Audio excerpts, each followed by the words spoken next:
पिछले बार का समीकरण बड़ा भारी पड़ेगा। मतलब 2020 में जिस तरह से यहाँ चुनाव हुआ था और उस चुनाव का जो रिजल्ट आया था उसी आधार पर जो जीता या जो सेकंड पर रहा वही अपनी दावेदारी प्रस्तुत कर पाएगा। तो महागठबंधन को, तेजस्वी यादव को, जो पिछले कुछ दिनों में महागठबंधन के विधायकों की एक परेड हो गई है एनडीए की तरफ, लगातार टूटते गए हैं। 12 तारीख को खेला होगा तेजस्वी यादव बोलते रहे, और तो ऐसा ही हुआ कि भारत में आके पाकिस्तान भारतीय को हरा के चला गया। क्योंकि देखिए, मुझे लगता है कि दोनों तरफ से राजपूत ही फील्ड किए जाएंगे, और ऐसे में हालांकि ब्राह्मणों की बहुत जनसंख्या नहीं है, लेकिन यदि यहाँ से आनंद मिश्रा को जनसुराज टिकट दे देती है तो मुझे लगता है कि खाता भी खुल सकता है जनसुराज का। पेच फंसाने की एक कोशिश की जा सकती है। 4 सीट में से 3 सीट राजद लेगी और 1 सीट वामदल को, जो उनका था, उनका पाला दिया जाएगा। और तरारी से राजू यादव का नाम बहुत तेजी से आ रहा है, जो आरा से लड़े थे। बिल्कुल याद होगा आपको, 2019 में आरा से लड़े थे, अच्छा फाइट उन्होंने दिया था और तेजस्वी यादव ने उनको सपोर्ट किया था। एकमात्र वही सीट उन्होंने छोड़ा भी था।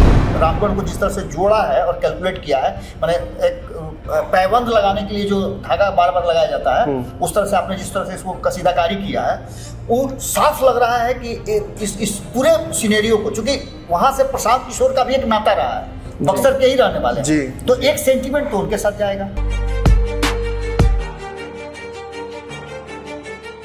नमस्कार, पंचनामा देख रहे हैं आप, जहां पे हम करते हैं खबरों की चीड़फाड़। आज के पंचनामा में हम आपको एक जादू दिखाएंगे, लेकिन उसके लिए आपको 20 मिनट 25 मिनट तक इंतजार करना पड़ेगा। बिहार में 4 सीटों पर उपचुनाव होने वाले हैं और उपचुनाव की तैयारी शुरू हो चुकी है। 13 नवंबर को चुनाव होगा इन 4 सीटों पर। 23 नवंबर को रिजल्ट आएंगे। 18 तारीख से इसकी नामांकन की प्रक्रिया शुरू हो गई है। तरारी, बेलागंज, इमामगंज, रामगढ़, किसकी दावेदारी तेज है, कौन होगा? चलिए इस खबर पर चीरफाड़ कराते हैं अपने संपादक डॉक्टर नमन मिश्रा सर से। तरारी, रामगढ़, इमामगंज, बेलागंज, दावेदारी सर किसकी हो रही है? तरारी सीट से शुरू करते हैं सर। इंडिया, पहले तो मैं ये बता दूं कि देखिए, इन सीटों को लेकर एक जनरल आइडिया जान लेने की ज़रूरत है। ये जैसे अब तरारी की बात कर रहे हैं, आप रामगढ़ की बात कर रहे हैं, आप इमामगंज की बात कर रहे हैं, बेलागंज की बात कर रहे हैं, तो इसमें एक सीट केवल इमामगंज छोड़ दी जाए तो बाकी सभी सीटें महागठबंधन के पास थी। तो महागठबंधन को, तेजस्वी यादव को, जो पिछले कुछ दिनों में महागठबंधन के विधायकों की एक परेड हो गई है एनडीए की तरफ, लगातार टूटते गए हैं। 12 तारीख को खेला होगा तेजस्वी यादव बोलते रहे, और तो ऐसा ही हुआ कि भारत में आके पाकिस्तान भारतीय को हरा के चला गया। और जिस तरीके से माहौल बनाया था तेजस्वी यादव ने कि सरकार नहीं बनने देंगे एनडीए की, और अंत समय में देखा गया तो उन्हीं के वो 2 विधायक जिनका नाम मैंने चला दिया था 2 दिन पहले, वही विधायक वहां से भागे हैं। एक और विधायक भागे, फिर धीरे धीरे तो झड़ी ही लग गई। कांग्रेस के भी अच्छे खासे विधायक भागे हैं।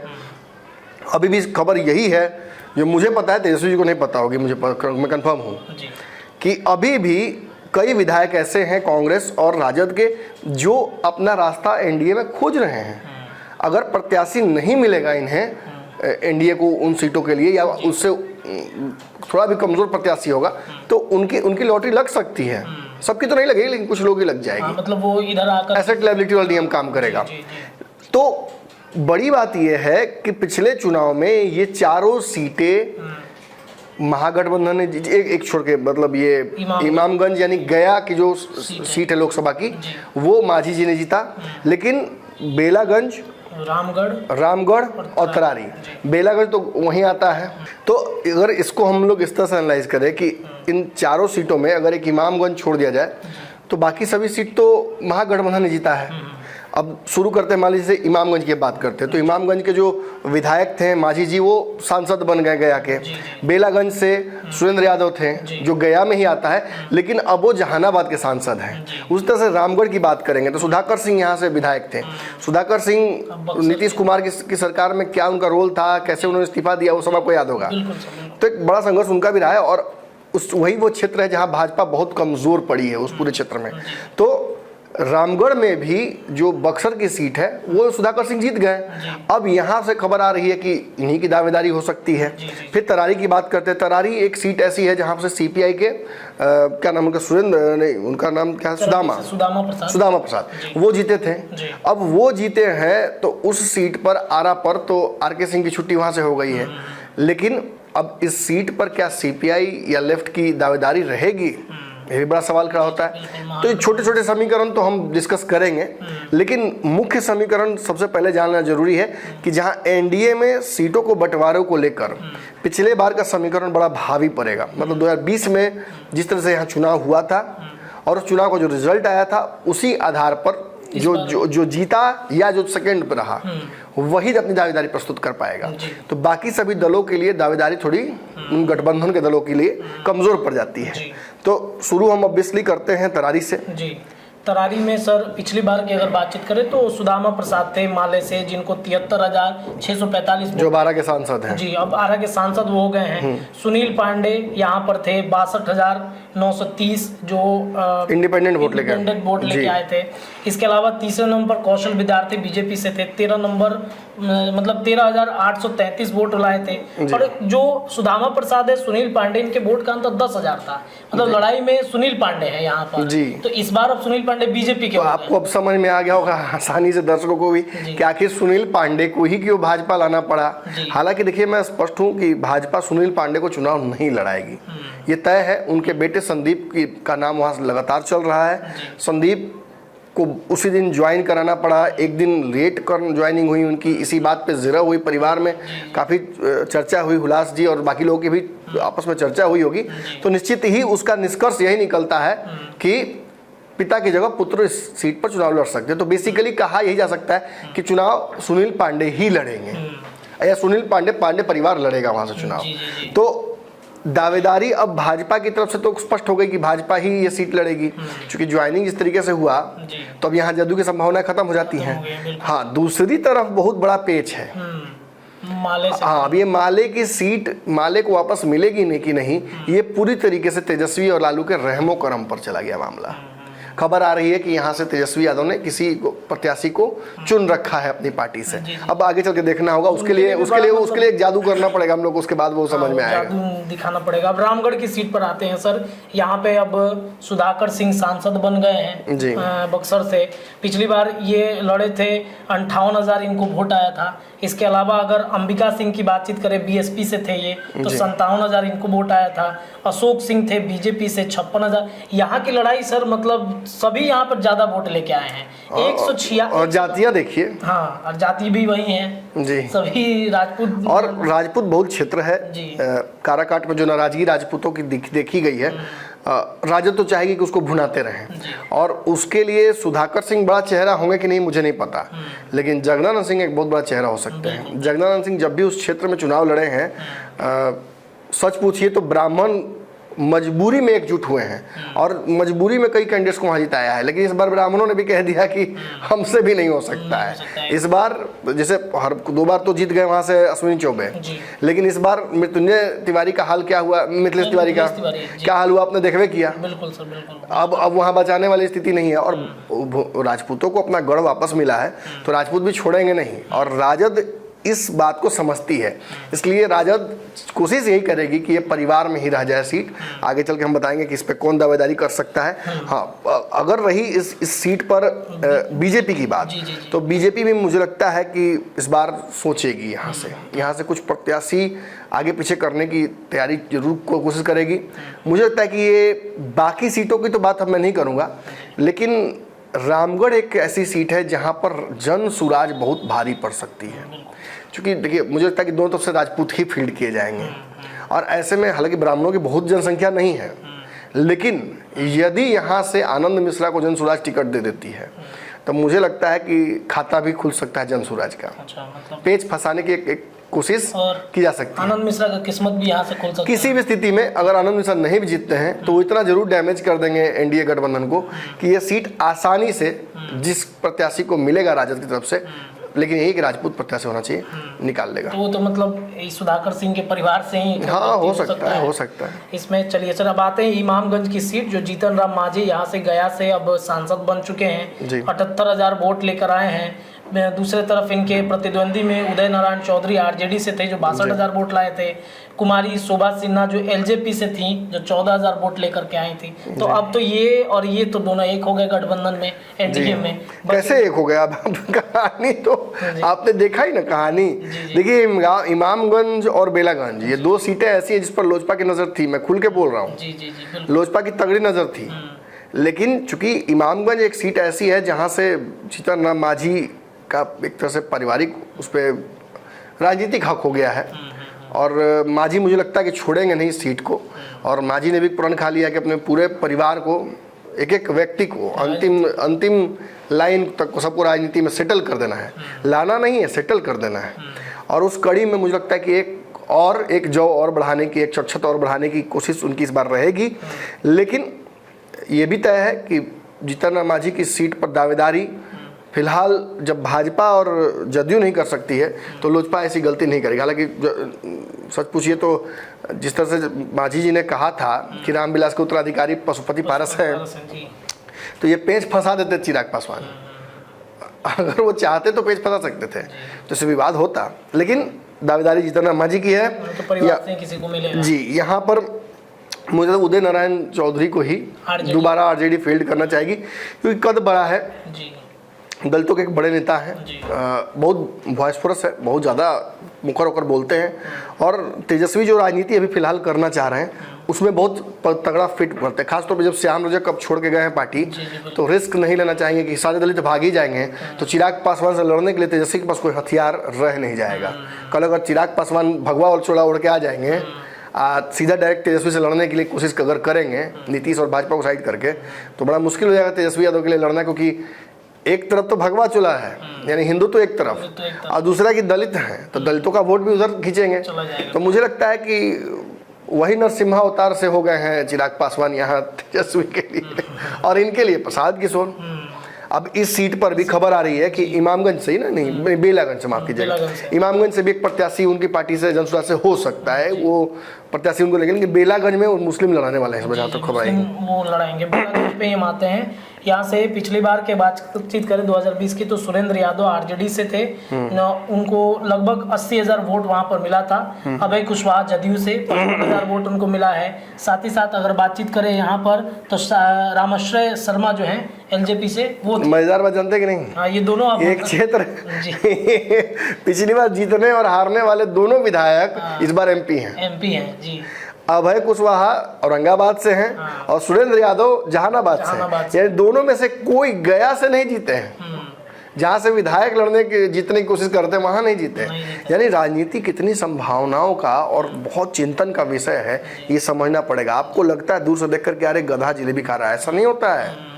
वो गधा रात में मैदानी पहले फेंटा होगा, उसमें सोडा मिलाया होगा, तो गुड़ का सीरा बनाया होगा, तब जाके वो दिन दशहरा के 10वां दिन खाता जिलेबी, सही तो नहीं खाता है। और सारी समीकरण बनने के बाद तनी मनी किस्मत भी, तारा भी लड़ना पड़ता है। लड़ा तो ठीक, नहीं लड़ा तो मतलब कहने का मतलब कि इस सीट पर तो खबर आ रही है कि सुरेंद्र यादव छोड़ेंगे नहीं, वो भी अपना दावा इस सीट पर रखना चाहते हैं और बड़ी आसान सी सीट कहा जा रहा है कि हो जाएगी। लेकिन यहाँ जनसुराज पेच फंसा रहा है, पेच फंसाएगा इस सीट पर। सच्चाई है कि जदयू की ये सीट दावा बनता है जदयू का, और जदयू यहाँ से जिस प्रत्याशी को लड़ाना चाहती थी वो प्रत्याशी के साथ अब बड़ा वो कांड हो गया है। तो जदयू सच पूछिए तो इस वक्त प्रत्याशी भी खोज रही है। इस जगह पर यह भी हो सकता है कि चंद्रवंशी को एक मौका मिल जाए। देखिए पिछली बार लोकसभा चुनाव वो लड़ने गए थे, सबको पता था कि ये चुनाव हारा हुआ है, इसमें कोई संभावनाएं बच नहीं रही हैं, लेकिन फिर भी नीतीश कुमार ने उनको भरोसा दिखाया ना। और मुझे लगता है कि शायद नीतीश कुमार एक और मौका, इतना दे ही दिए तो एक और मौका दे दे, लेकिन क्या होगा वो तो भविष्य के गर्भ में है। लेकिन इतना तय है कि जदयू की ये सीट है, तो जो जहां बेलागंज जदयू और दूसरी तरफ राजद, वहीं इमामगंज में जीतन राम मांझी की पार्टी हम और दूसरी तरफ राजद, फिर रामगढ़ की तरफ बचते हैं तो राजद, और दूसरी तरफ हमें लग रहा है बीजेपी ये सीट रखेगी ही, निश्चित है। और फिर तरारी की सीट है, तरारी की सीट में भी बीजेपी लड़ेगी, वो तो तय है। महागठबंधन में कोई पेच वेच नहीं है, सीपीआई को कोई सीट देने वाली है नहीं, राजद बहुत संभावनाएं उसकी शून्य है। इस सीट पर राजद ही चुनाव लड़ेगी।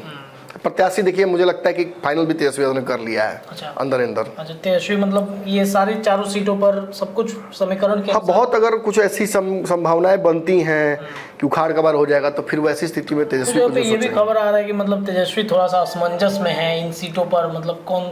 मैं तो ये कह रहा हूँ कि मुकेश सहनी काहे को सीट नहीं मांग रहे हैं, उनको भी तो मांगना चाहिए एक सीट। रामगढ़ वाला सीट कम से कम मांगना चाहिए। बक्सर के घाट पर जाकर वहां भी तो चंदन घिसना है कुछ। रामगढ़ की सीट कैसे मांगे, तो आरजेडी यहाँ पे पूरा तरीके से दावेदार है यहाँ पर। तो खैर, लेकिन हाँ ये है कि ये दावेदारियां हैं। और अब आपको जादू दिखाने का समय आ गया। मुझे लगता है कि इस सीट पर, इन चारों सीटों पर जो चुनाव है वो इसलिए महत्वपूर्ण हो जाता है क्योंकि इसे सीधे 2025 का सेमीफाइनल माना जा रहा है। जो यहाँ जीतेगा, अगर तेजस्वी यादव बहुत मजबूत होते इस स्थिति में, तो मैं दावे से आपको कह रहा हूँ कि तेजस्वी यादव इस वक्त ये बयान देते कि ये सेमीफाइनल है और इसको जीत जाएंगे तो वो दिखा देंगे। लेकिन तेजस्वी बहुत कॉन्फिडेंट नहीं है। हालांकि ये सारी सीटें लगभग आरजेडी की ही हैं। एक बड़ा दावा ये है, बाबा ने दावा किया है आंकड़ों के आधार पर कि तरारी, रामगढ़, बेलागंज, इमामगंज, ये सारे विधानसभा जो हैं वो इस बार लोकसभा चुनाव के दौरान लीड किया है महागठबंधन, इसलिए ज़्यादातर सीटों पर जीते हुए भी हैं। मतलब सोचिए, इमामगंज जहाँ से मांझी जी खुद विधायक थे, वो एमपी बन गए गया के, लेकिन इमामगंज में वो फंस गए थे। इमामगंज में उनको वोट कम पड़ा है। सोचिए कितना बड़ा खेल हो रहा था। तो मुझे लगता है कि दो कारण से ये बड़ा महत्वपूर्ण 4 सीटों का चुनाव होगा।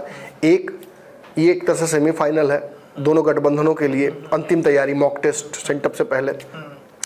दूसरा, जन सुराज जो कि तीसरा मोर्चा बनकर आई है, वो कितना सफल हो पाएगी, कितना विफल हो पाएगी, क्या ब्लंडर हो गया प्रशांत किशोर से या वो मास्टर स्ट्रोक है, वो देखने को मिलेगा। और मुझे लगता है कि प्रशांत किशोर की राजनीति या तो यहाँ से सीधा बुलेट ट्रेन, या फिर गंगा नदी में नाव नहीं हिलोर मारते हैं, हिलोर मारने लगेगा। चलिए, तो अब दर्शकों को जादू दिखाने का समय आ गया है। तो जादू देखने के लिए मुझे यहाँ से होना पड़ेगा गायब, और जो आएंगे बैठेंगे वो आपको एक से बड़े एक जादू बताएंगे और 4 सीटों पर अन्य समीकरण भी समझाएंगे। देखिए दर्शकों, आपने देखा होगा कि कई बार जब डॉक्टर अवेलेबल नहीं होता तो कंपाउंडर सुई दे देता है, लेकिन कंपाउंडर की जगह अगर विशेष डॉक्टर बुला दे तब तो बीमारियां ख़त्म ना हो जाएगा। अब जो हमने चर्चा अब तक की, इस चर्चा को आगे बढ़ाने का समय आ गया है। आप यहाँ ये जानने नहीं आए हैं कि किस सीट पर किसका दावा बनता है, ये तो लगभग सभी को पता है। आप ये जानने आए हैं कि किस सीट से कौन चुनाव लड़ने जा रहा है, और उससे ही मज़ेदार, इस बार ऊंट किस करवट बैठेगा।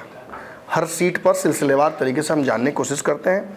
शुरू करते हैं तरारी से। तरारी एक हॉट सीट बनी हुई है, और तरारी में बाबा एनडीए से इस बार क्या लग रहा है आपको? भाजपा ने स्थापित तो कर दिया, भाजपा लड़ेगी। जी। भाजपा से कौन होगा? देखिए, भाजपा से ये स्पष्ट नजर आ रहा है कि सुनील सिंह के पुत्र वहां से चुनाव लड़ेंगे। सुनील पांडे के पुत्र यहाँ से चुनाव लड़ेंगे, और सुनील पांडे का वो गढ़ भी रहा है। कई बार वो चुनाव जीते हैं, चाहे वो दल से हो या निर्दल हो, हर बार निर्णायक रहे हैं। निश्चित रूप से लड़ाई उन्हीं से रही, बड़ी हस्तक्षेप करते रहे हैं। जीते या हारे, लड़ाई उन्हीं से रही है। जी, तो निश्चित रूप से जीते या हारे, निर्दलीय रहे व पार्टी से रहे, लड़ाई उन्हीं से रही। जैसे आप अनंत सिंह को देखते हैं ना जी, कि मोकामा का मतलब अनंत सिंह, निर्दलीय भी जीता। उसी तरारी का मतलब सुनील सिंह होता है जी। और सुनील सिंह ने तो आनंद फानन में सुनील सिंह ज्वाइन तो कर लिए भाजपा। सुनील सिंह बोले, सुनील पांडे, हाँ सुनील, हम भी सुनील सिंह बोल दिए। आनंद फानन में सुनील पांडे ज्वाइन तो कर लिए जी, लेकिन सुनील पांडे लड़ेंगे या भाजपा थोड़ा उनके जो एक राजनीतिक रहा है, जिनका क्या बोलते हैं कद रहा है, जो कंट्रोवर्सीज उनके आसपास रही, उसको देखते हुए भाजपा धीरे से उनके बेटे को आगे कर देगी। निश्चित रूप से नमन जी, जिस तरह से पिता पुत्र दोनों ने ज्वाइन किया था, उसी समय से हम लोगों ने तो ये बात जरूर सोचना शुरू कर दिया था कि मैंने पर्दे के पीछे आप महेश्वर हजारी बन जाते हैं, पर्दे पर हम सनी हजारी बन जाते हैं। जी, वही स्थिति है। और यहाँ जो वर्तमान स्थिति बनी है उसमें एक बात तो साफ नजर आ रहा है कि अगर सुनील पांडे वहां से चुनाव लड़ते हैं तो उनको सपोर्ट सिर्फ भाजपा का ही नहीं मिलेगा, जिस पार्टी में इससे पहले थे वहां का भी सपोर्ट मिलेगा। बिल्कुल। पशुपति कुमार पारस एकदम समझिए कि डीजे लेकर के वहां पहुंचेंगे। इसके बाद एक तरह से पशुपति पास ये इशारा करेंगे कि हमारे प्रत्याशी है। निश्चित रूप से चिराग पासवान खुद उनके भाई वहां हैं, तो निश्चित रूप से सपोर्ट वहां मिलेगा। और वहां के चूंकि लोकल वहाँ रहने वाले हैं तो उनका प्रभाव ऐसे भी है। दूसरा, वहाँ जो जातीय समीकरण है, उस जातीय समीकरण में सवर्ण माने अगड़ा बनाम पिछड़ा का वहाँ चुनाव होता है। क्योंकि जहाँ जहाँ आप देखिएगा कि वामपंथी विचारधारा के लोग चुनाव लड़ते हैं, वहाँ अगड़ा पिछड़ा करने की कोशिश की जाती है। पिछले चुनाव में भी आपने देखा कि चलिए, तो वोट भी पिछले बार अच्छा खासा लेकर आए थे, जीते भी हैं, हारते भी हैं, तो एक बड़ा वोट लेकर आते हैं। मेन लड़ाई में जो था वो आदमी साइड हो गया। अब ये बताइए बाबा कि इसमें आपको लग रहा है कि महागठबंधन में ये सीट क्या राजद लेगी या सीपीआई लेगा? हमें लगता है कि राजद लेगा। राजद अगर लेता तो प्रत्याशी कौन हो सकता है यहाँ से? राजद तो देखिए ये तय हो चुका है जी कि 4 सीट में से 3 सीट राजद लेगी और 1 सीट वामदल को, जो उनका था, उनका पार्लियामेंट दिया जाएगा। और तरारी से राजू यादव का नाम बहुत तेजी से आ रहा है, जो आरा से लड़े थे। बिल्कुल याद होगा आपको, 2019 में आरा से लड़े थे, अच्छा फाइट उन्होंने दिया था और तेजस्वी यादव ने उनको सपोर्ट किया था। एकमात्र वही सीट उन्होंने छोड़ा भी था अपने 20 सीटों में से 19 सीट जो चुनाव लड़े थे। तो राजू यादव का नाम इसमें बहुत तेजी से आगे चल रहा है, और मजबूत उम्मीदवार भी। तो लड़ाई यहाँ, मेहनत भी पिछले बार किए थे अच्छा खासा। तो ये संभावनाएं समाप्त कर दी जाए कि राजद ये सीट लेगी? ऐसे तो नहीं करी राजू यादव राजद से चुनाव लड़ेंगे? नहीं, वो तो कंफर्म हो गया, छोड़ दिया जाएगा, कंफर्म हो गया है। लेकिन यहाँ एक एंगल पैदा होता है जो आप एसके सिंह का जो देखे होंगे कि मैं जनसुराज पे ही आ रहा था। जनसुराज से एसके सिंह रिटायर्ड, तो क्या नाम है उनका, मतलब रिटायर्ड जनरल जी, उनको उतार दिया जनसुराज ने जी, और बहुत भोकाल बनाया है कि भाजपा का टिकट बिक दिए। गए बिस्कुमान के बिस्मिल्लाह पर से, वहाँ से गए फेंक के कि मोदी जी अपना टिकट वापस लीजिए, नहीं लड़ेंगे, हमको जनसुराज से लड़ना है, वो भी आज से 10 साल बाद जी, 12 साल बाद, मतलब जब उसका जन्म भी नहीं हुआ था। तो अब तो तोप चलता भी नहीं है बाबा। सबसे बड़ा दिक्कत ये मिसाइल का जमाना है जी। आई जनसुराज तोप चलाने की बात कर रहा है, वो भी मुगल काल का, तो ये चलेगा बाबा? एक और चीज़ मैं जोड़ना चाहूँगा नमन जी कि कोई सामान जब आप रिटर्न गिफ्ट आपको मिलता है तो उसको खोलने की बड़ी उत्सुकता होती है जी जी। तो मुझे लगता है कि एसके सिंह जो है, जैसे आपको मिला है जो मोबाइल S24 अल्ट्रा, चलिए नया फोन आपको दिया गया है ऑफिस की तरफ से, इसके लिए आपको और आपकी फोन दिखा दीजिए अपना, आपको और फोन नहीं बाबा का दिखा दे भाई। आपको और आपकी टीम को बहुत बहुत धन्यवाद कि आपने मेरे जन्मदिन से 1 महीना पहले ही मुझे गिफ्ट, मतलब हमको समझ में नहीं आई, खोलने वाला फोन आपका जो था जब ठीक ही था तो फिर आप ये क्यों लिए? नहीं, क्योंकि मेरा तो खराब हो गया था खोलने वाला, तो हम लिए थे जी। नहीं, इसको लेने के पीछे कारण था कि इसमें बहुत सारे ऐसे फीचर हैं और कभी मैं बाहर जाता हूँ ना तो इसका कैमरा बहुत अच्छा है। तो ये तोप है कि ये तोप है?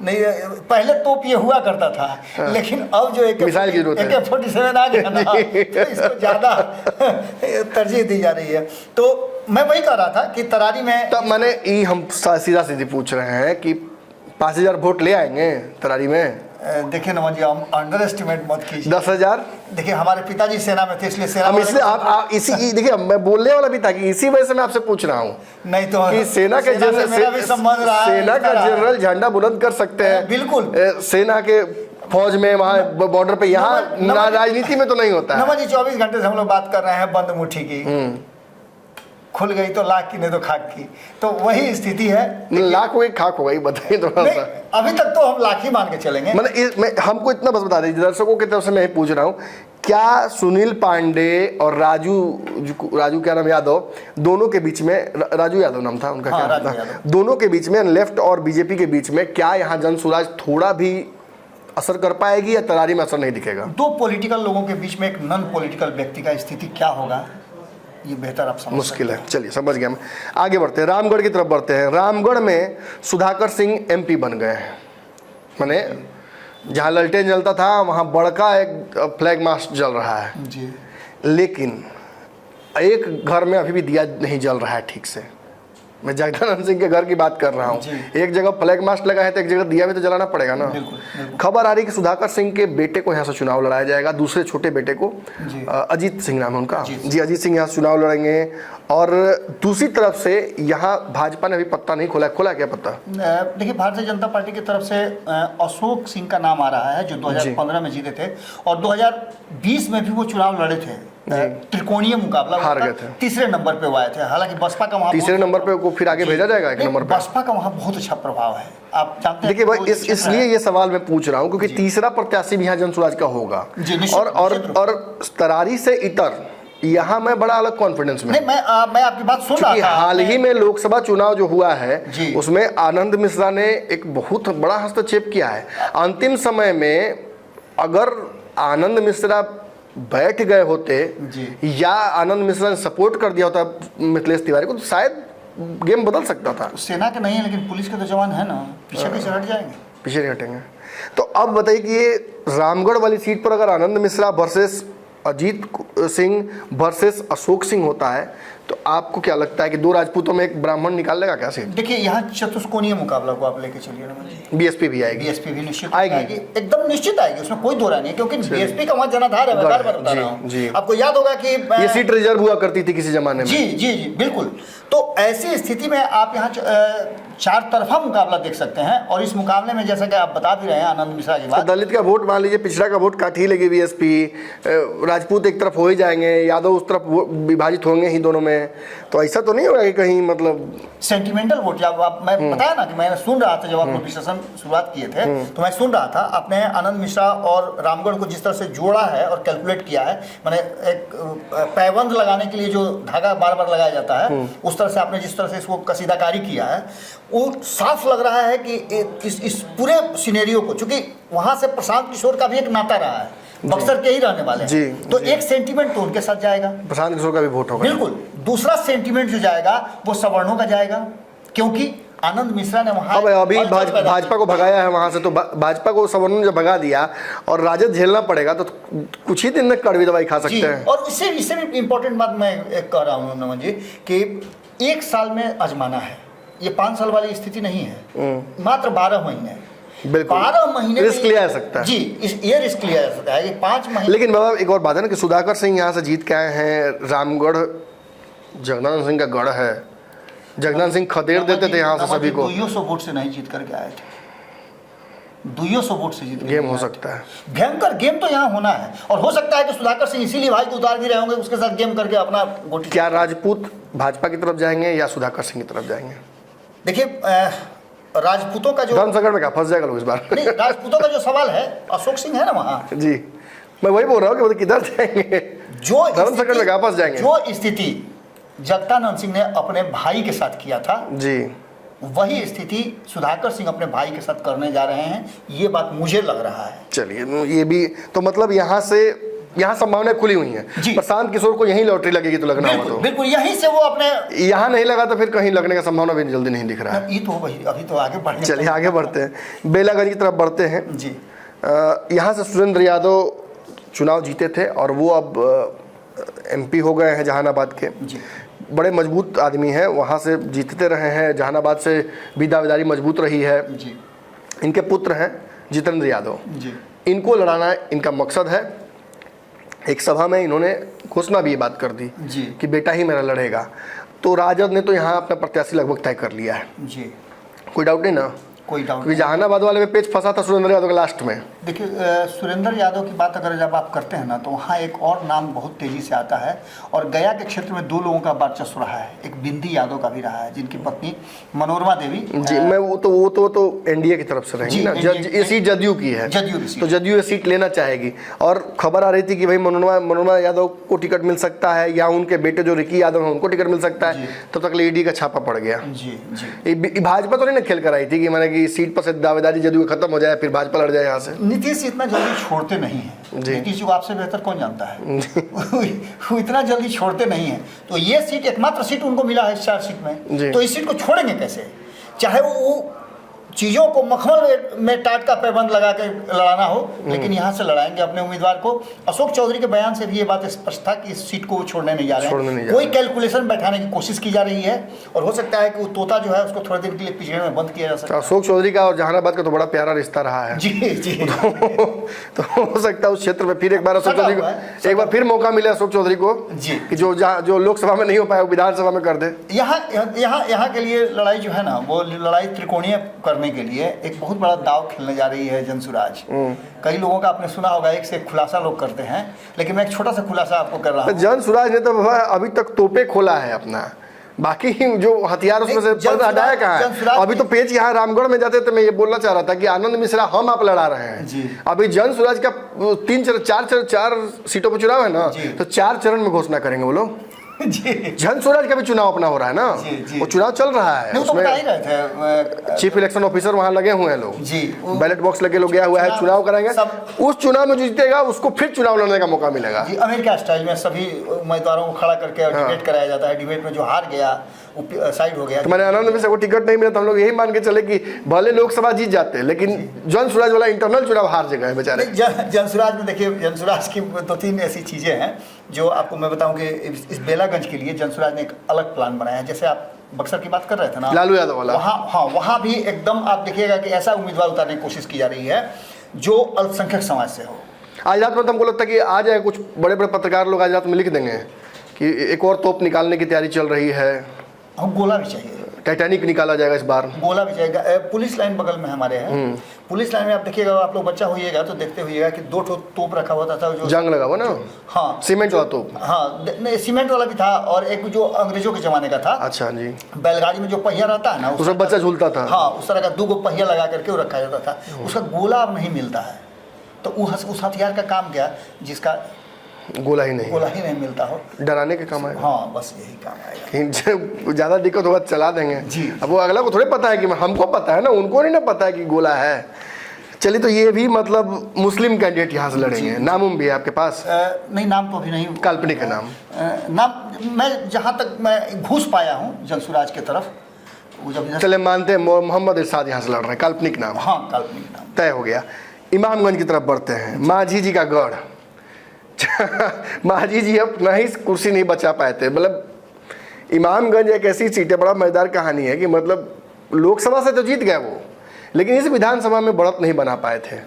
यही एकमात्र, जबकि यहाँ के विधायक वो हैं, यही एकमात्र ऐसा सीट है जहाँ से वो बाकी जगह बढ़त उनको मिली, इसी जगह खड़ा होकर यहाँ के विधायक हैं वही लोकसभा में इनको लोगों ने नहीं वोट नहीं दिया। तो ये एक और मजेदार बात है भाई, यहीं से खड़ा होके उन्होंने नीतीश कुमार से पहले बिना लोकसभा के चुनाव में तेजस्वी यादव को सीएम घोषित कर दिया था जी, अगला जी, हालांकि भुला गए होंगे बेचारे जी। पिछली बार यही हुआ था, चिराग पासवान को सीएम घोषित कर दिए, चुनाव जीत गए, उसके बाद चिराग पासवान को कहेंगे ये थोड़ी राष्ट्र के वारिस है, वो तो पशुपति पारस है। तो यहाँ की लड़ाई देखिए, यहाँ की लड़ाई जो है ना, वो 2 बड़े पदधारी, दीपा मांझी या संतोष मांझी के भाई।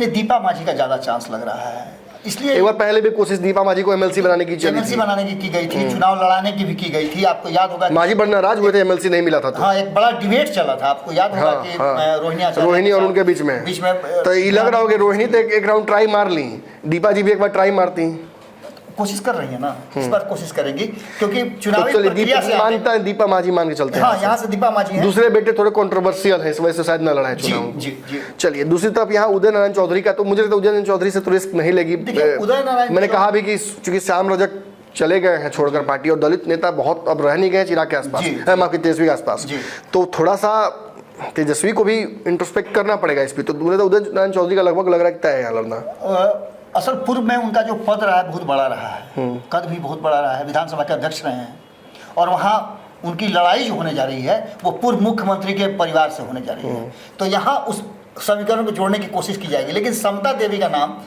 यहाँ आ रहा है, वो भी काफ़ी मजबूत हैं और उनकी दावेदारी भी यहाँ बन रही है। एक जन स्वराज की तरफ से खबर उड़ते उड़ते आई थी कि एक प्रत्याशी यहाँ से चुना गया, लेकिन उस प्रत्याशी ने ही मना कर दिया कि 1 साल का चुनाव नहीं लड़ेंगे। तो वो एक ये भी समस्या हो सकती है। जन स्वराज ने अब मतलब फिर अपना कहा फिर सिलेक्शन करो, बैलेट बॉक्स बुलाओ, फिर प्रत्याशी चुनाएगा रातों रात। तो हायरार्की बनाया हुआ है ना, तो फिर नंबर 2 को मतलब पेंसिल वाला आगे से निकाले, पेंसिल फिर लगा दिए, पीछे नया पेंसिल निकला। तो अब तो वह कंक्लूजन का टाइम हो गया। इमामगंज से कौन आपको लगता है जीते हुए? मांझी जी का गढ़ लगता है टूट जाएगा कि देखिए ना, मकान बढ़िया रहेगा लेकिन गेट टूट जाएगा? देखिए ना जी, आप इसमें हाइपोथेटिकल बात कर सकते हैं, क्योंकि अभी चुनाव की तैयारी प्रत्याशियों का, लेकिन प्रत्याशी के अगर तोप और मिसाइल आमने सामने हो तो बता दें कि तोप फायर करने से पहले मिसाइल तो उड़ा देगा। कभी कभी भी हो सकता है ना कि गलत गोली, गलत हथियार, गलत बटन दबा दिया, अपने तरफ लग गया, तो उल्टा मिसाइल भी करेगा। तो इसमें देखिए 4 सीटों का जो अभी समीकरण है, अभी जो वर्तमान है उसके आधार पर यदि आप बात करते हैं, तो इसमें से 1 सीट छोड़ करके अगर उससे ज्यादा कोई भी सीट अगर जीतती है एनडीए, तो उसकी बड़ी जीत होगी। क्योंकि जी। 4 में से 3 सीटें राष्ट्रीय जनता दल इंडिया तो गठबंधन 4 मतलब इसका नंबरिंग कर दीजिए, 4 में कितना एनडीए? अभी जो वर्तमान स्थिति नजर आ रही है, अगर ये समीकरण रह जाता है तो जो एकदम शांत नजर आ रहा है, सबको एकदम कैलकुलेटेड नजर आ रहे हैं, एक दूसरे का खूंटा गाड़ करके प्रचार करेंगे, ये सब बातें नजर आ रही है। अब भीतर घात अगर नहीं हुआ तो संभावना 2-2 का नजर आ रहा है। मुझे लग रहा है बाबा कि 3-1 होगा, 3 राजद मतलब महागठबंधन और 1 एनडीए। ये तो ऑलरेडी लेकिन अगर इसमें थोड़ा भी बदलाव होने की संभावना मुझे लग रही है तो 3-1-1 होगा, 2-1-1 होगा जी, 2-2 नहीं होगा। बिल्कुल आपके समीकरण से मैं इत्तेफाक रखता हूँ, लेकिन फैक्ट यही है ना कि जिस समीकरण को आप जोड़ रहे हैं और जिन लोगों के माध्यम से जोड़ रहे हैं वो हमें अभी देखना होगा। जी जी। तो देखा दर्शकों, आपने आज हमने पंचनामा में आपको खबर तो दिखाई ही, साथ साथ एक जादू भी दिखाया। अब जादूगर गोगिया सरकार को दीजिए इजाज़त और चैनल को सब्सक्राइब कीजिए। कमेंट सेक्शन में आइए, अगर कुछ छूट गया, कोई चूक हो गई है तो उसको सुधारा जाए। और कल के लिए कल बहुत सारी खबरें आप तक लगातार हम पहुंचाते रहेंगे, क्योंकि देखिए अब तो भानुमति का पिटारा है ना, खुल गया है, तो अब तो अलग अलग खबरें लगातार आती रहेंगी। अब इस चुनावी मोड में बिहार के लगभग सभी चैनल चले जाएंगे। भारत लाइव पर विशेष जो चुनावी रस है वो आपको मिलता रहेगा, कुंडलियां आती रहेंगी और बहुत सारी कुंडली भी खुलना, और नए नए लोगों से आपको मुलाकात भी करवाना है। तो बने रहिए भारत लाइव पर और पंचनामा पर, इस तरह से खबर लगातार जारी रहेंगी। धन्यवाद।